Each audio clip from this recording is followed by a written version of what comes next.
ఆయన ఈరోజు ఎదురులేని నాయకుడిగా అక్కడ మనందరిని పరిపాలిస్తున్నారు. అంటే మనం ఇక్కడ ఏంటంటే ఇక్కడ లోకల్గా మన చంద్రబాబు నాయుడు గారికో పవన్ కళ్యాణ్ గారికో మనం ఓట్లు వేస్తున్నాం అనుకున్నాం. వీళ్ళందరూ కూడా సపోర్ట్ చేస్తున్నారు నరేంద్ర మోడీ గారిని. మీ అందరూ తెలుసు, నరేంద్ర మోడీ గారిని అందరూ ప్రేమిస్తారు, కానీ నరేంద్ర మోడీ గారు అతి తక్కువ మందిని విలువించిన వాళ్ళు ముఖ్యులు పవన్ కళ్యాణ్ గారు. పవన్ కళ్యాణ్ గారిని ఆయన అంతా దగ్గరికి తీసుకుని ఈరోజు సాక్షాత్తు మన ముఖ్యమంత్రి చంద్రబాబు నాయుడు గారు చెప్పారు, ఈ పొత్తు ఇలా గవర్నమెంట్ రావడానికి ముఖ్య కారకులు ఎవరంటే పవన్ కళ్యాణ్ గారు అని చెప్పారు.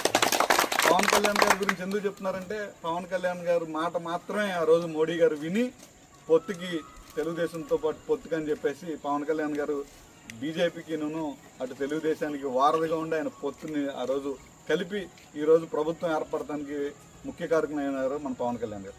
ఆ పవన్ కళ్యాణ్ గారు ఏ మాట చెప్పినా కూడా సాక్షాత్ ప్రధానమంత్రి గారు ఆ మాట విని మనకి పంచాయతీలు ఈరోజు ఎన్ని నిధులు వస్తున్నాయో కూడా మీరు అందరు చూస్తున్నారు.